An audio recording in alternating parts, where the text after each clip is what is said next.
Коцките се фрлени. Нека започне играта.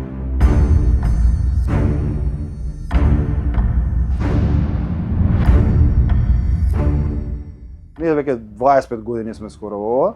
Значи порано повеќе беше некоја, да кажеме, ајде од 17-16 години нагоре беа до 30-на. Сега како генерациите се менуваат кај нас, веќе тие што биле 25-30, сега веќе се родители на деца и ги учат своите деца да играат. Така да сега демографијата е све.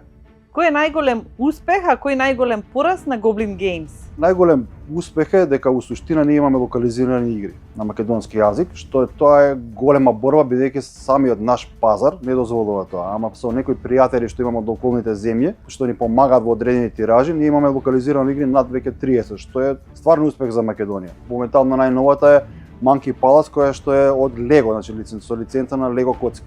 Порано кога бевме во граница, многу вложувавме повеќе во презентации на игрите. Идевме надвор, речеме по школи, на сајми, на такви работи. Сега како некако времето доаѓа како го стваревме, многу помалку се вложуваме во тоа. Кои се во моментов топ најпопуларни игри?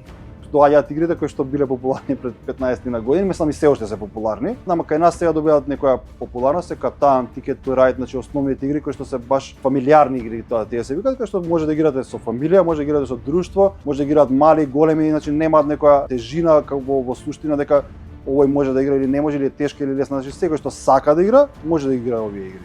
Monopoly е прилично стара игра, таа е меѓу поправданите. Исто најверојатно доста од луѓето што играле Ризик. Во светот се Катан, Ticket to Ride.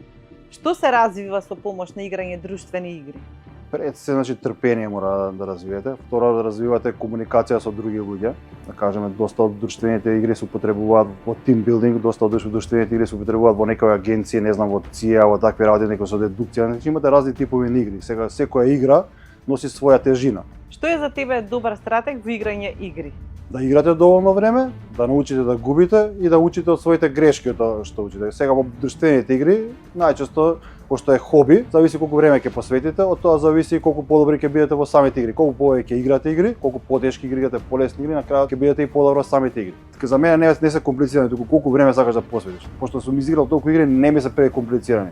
И треба само време да ги совладаш игрите. За една игра да совладаш што е полесна, ти треба едно играње. На потешка игра 4-5 играња да ги фатиш сите релации, сите комбинации во играта, да знаеш кога играш, да има стратегија. Претходно играш на осет. Ние уште од кога почнавме продавницава, организиравме турнири во Magic и во Yu-Gi-Oh. Во Magic пред да се смени целиот формат, имаше државни првенства и се одеше на светско. Моментално организиравме и турнир за Катан, имаме две веќе првенства организирани, кај што едниот беше веќе на светско во Копенхаген, а сега ќе оди во Германија на светско првенство во април. Исто организираме полно турнири што се повеќе од неформален карактер, чисто луѓето доаѓаат играат како Yu-Gi-Oh, како Magic, ти доаѓаат и исто од време на време во соработка со лабораториум организираме Board Game Day се вика тоа, каде што сите љубители на игри може да дојдат целодневно да се дружат и да играат игри. Али генерално повеќе сакаме да го наметнеме аспектот на дружењето. И една порака за крај. Тие што не играат, да пробаат да играат, а тие што играат, немам подразбирање со ја порака, тие тоа си ја знаат пораката.